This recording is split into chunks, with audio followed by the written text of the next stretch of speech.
Let's be honest. In the setting of having multiple sclerosis, a summer vacation can turn out to be a disaster. In this video, I'm going to share with you how to avoid that. I'm going to teach you tricks and tips so that you can fully enjoy your summer vacay despite having MS. Don't turn away because that starts right now.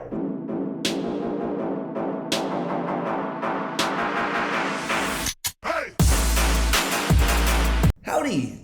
Thanks for learning about MS with me, Aaron Boster. Summer vacations are something special. The entire family piles into a car or gets on a plane and travels somewhere exciting for a week. In the setting of MS, if we're not planful, that week can be really rough. Very commonly, a family will return from an exciting vacation, say in Disney World down in Florida, and the person impacted by MS will pay the devil's price. And they may spend a week in bed, or they may grapple with an uptick of chronic symptoms lasting for weeks after that vacation. These are avoidable mishaps. These are things that we can game out ahead of time so that you can enjoy your vacation despite having MS. And that is exactly what I want to talk about in this video. So let's jump in. The first issue I like to discuss is prolonged travel.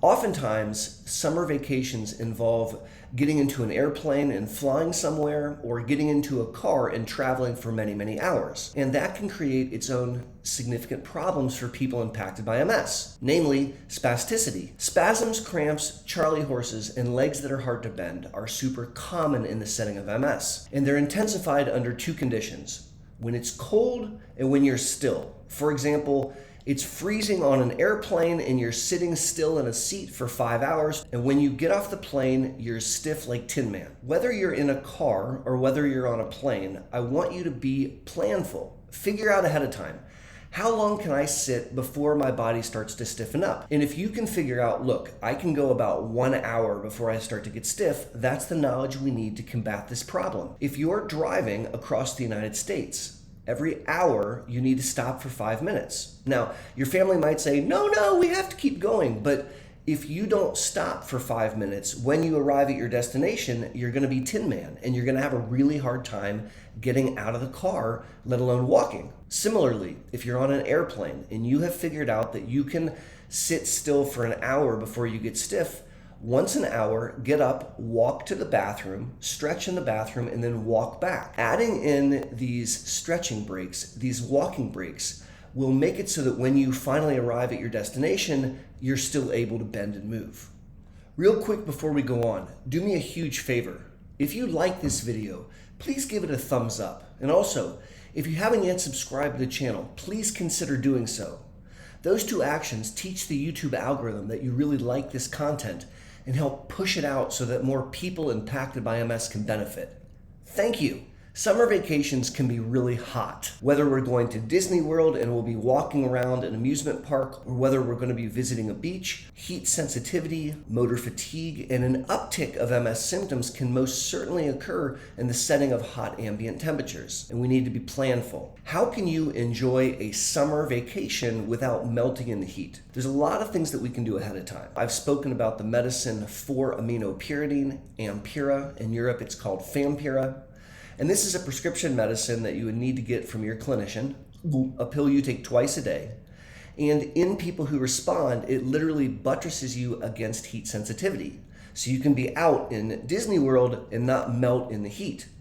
And so figuring out ahead of time whether you respond to Ampira and getting on that medicine could literally make the difference between enjoying being outside and not being able to move around. In addition to that, cooling vests are super helpful. They make cooling vests now that are very lightweight. You could literally wear them under a t-shirt and no one could know. They have cold packs that you can easily switch out partway through the day. And you can arm yourself with a cooling vest and go to the beach or to the amusement park or what have you. They also make cooling kerchiefs. They make hats that have cooling implements in them.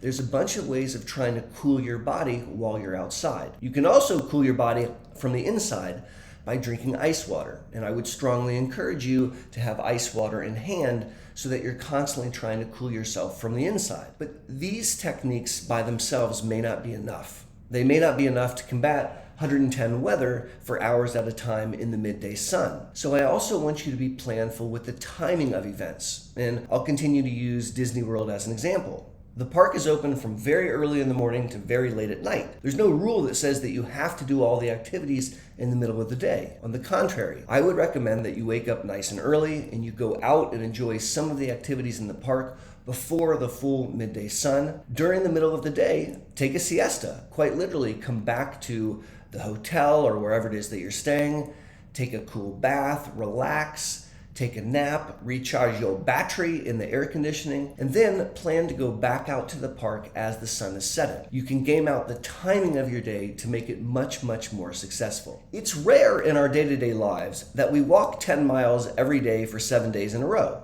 That's not normal behavior unless you're at Disney World. Suddenly, you may find that you are walking excessive amounts. And if you are not prepared, if you're a little deconditioned in the setting of MS, that can erode the quality of your vacation. It can make it so that you're not even ambulatory.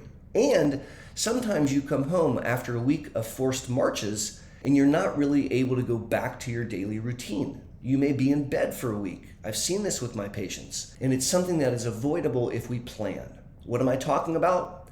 I'm talking about preparing for the vacation by training. I'm talking about starting to go for a walk after dinner, a month, 2 months, 3 months before the vacation, and slowly and methodically building up our reserves. I'm talking about taking a water bottle and putting on a cooling vest, and on a Sunday going for a walk with my family to practice the kind of walking I'm going to be doing at Disney World. Now, there are other steps that we can take. Earlier in this video, I talked about cooling vests, and there are other assist devices. Bringing an ankle-foot orthosis to help keep your foot up so that you don't have a foot drag as you're walking can be very useful. Bringing a walker with wheels and a seat can be very useful. Renting a wheelchair for longer treks can be very, very useful. But I really want to focus on preparing by training and by building up your functional reserves in preparation for the week event. If you can be planful and if you can practice walking with your family, you're going to be much more effective in the amusement park or on the beach, and it's going to make that vacation much more enjoyable.